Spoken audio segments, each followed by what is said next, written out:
So Rich, we're back down here in the studio, ready to take a look at some of our Blackmagic cinema camera footage. And I gotta say, just like looking at the back of the LCD on the camera, I was pretty impressed with what I saw upstairs in the studio.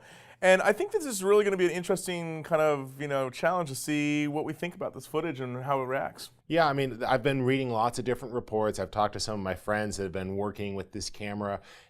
Just due to the sheer file size when you're dealing with some of the raw files, there are some workflow issues. But we're going to look at these from the point of view of color, and we're giving this a hard test. We're running the footage off of a USB 3 drive, which is sort of the lowest common denominator. There's no RAIDs here, so if the performance isn't up to snuff, I'm going to partially blame equipment. Yeah, that's fine. It's always easier to blame the equipment than the operator. And what we have here first, Rich, this is a couple shots of our friend Patrick Inhofer. Yep. And we have two shots of him just kind of being a nice model there. There's one, there's the other. Yeah, and big difference there. Right off the bat, you see a big difference. Now, when we were upstairs in the studio, we shot Pat in a couple different ways. We shot him ProRes, we shot him DNx HD, we shot him also in the video mode, which is sort of the regular Rec 709 video color space.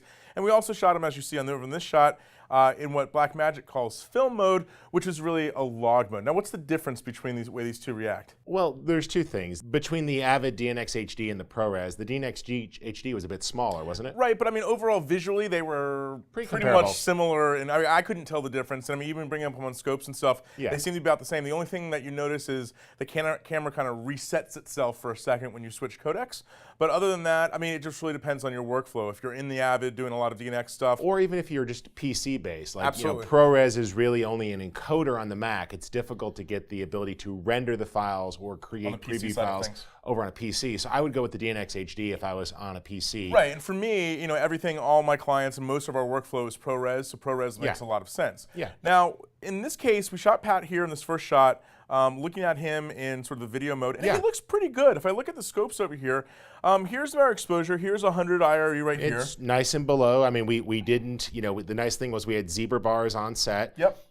The whites are nice and clean. He looks pretty good. We're right around 100 right there. He's right kind of here in the middle of the scope. Now, you could say I could add a little black level. We could do that in color correction, but right out of the camera, just by doing a couple things, setting my color temperature in the camera, looking at a waveform on set. Remember, we brought up that waveform monitor. We're getting this looking pretty good. But if I go down to this shot, let's look at the exposure as well. The exposure looks all wrong. Yeah, but it's supposed to be this way. Now, we're going to cover working with log space more in another episode, but could you just very quickly fix this? I mean, we could do this either, instead of a LUT, let's just fix it with maybe a three-way color corrector. Yeah, totally. And again, just to be clear to everybody, the reason that this looks this way is because one of the things that log does is it attempts to sort of preserve your highlight and shadow detail by sort of smushing that contrast down. It's logarithmic recording. So this is not wrong. It's supposed to look like this. Yes, this is preserving the highlights and the shadows. This is kind of like HDR shooting, where you overexpose the image to preserve the details and the shadows, and you underexpose the image to preserve the details and the highlights.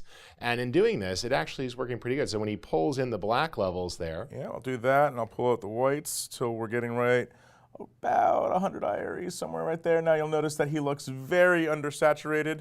Not a problem. We'll come into our saturation control. I'll just use master saturation, and we'll bump Pat up here quite a bit so we get a little bit more saturation in him. Yeah. Still kind of flat, so I could always come back into my three-way color controls up here, give him a little bit more color. Yeah, but we're going to fix this later using a LUT, which is going to be the fastest way in the desired workflow. But the point is that all that info is still there. Yeah, I mean, really quickly, I mean, he's not nearly matching sort of the vibrance of this yet, right? Right. But it's better than flat, right? So just to give you a sneak peek, we obviously can make the log footage look a ton better. We'll show you some workflows with that. So this is Blackmagic cinema camera footage, ProRes, video, or sort of the film mode. Here's my suggestion, Rich, is that if you don't know a lot about color correction, you don't want to have to process those images, you just want to sort of take the approach of a traditional video shoot and kind of get it right on set, go with ProRes in the video mode or DNx HD in the video mode. Or if you're going to be handing it off to somebody else who's not familiar with that, you may want to say to the client, oh, can I speak with the editor? Oh, we haven't chosen an editor yet, or we don't know who's cutting this. You might just want to go safe and give them footage that looks good. I really think the log stuff is going to be for the client who specifically asked for it, or who's doing, who's going to be doing a color grade session. Yeah, I mean, because when you get this flat stuff, it's going to be, I mean, just by the nature of it, it's just going to need a little bit more work. So it's more work, but just keep in mind, if you want the most out of your image and also sort of conserve file space, then ProRes or DNx HD on the cinema camera shot in the film mode is going to give you the most flexibility and leverage later on in post.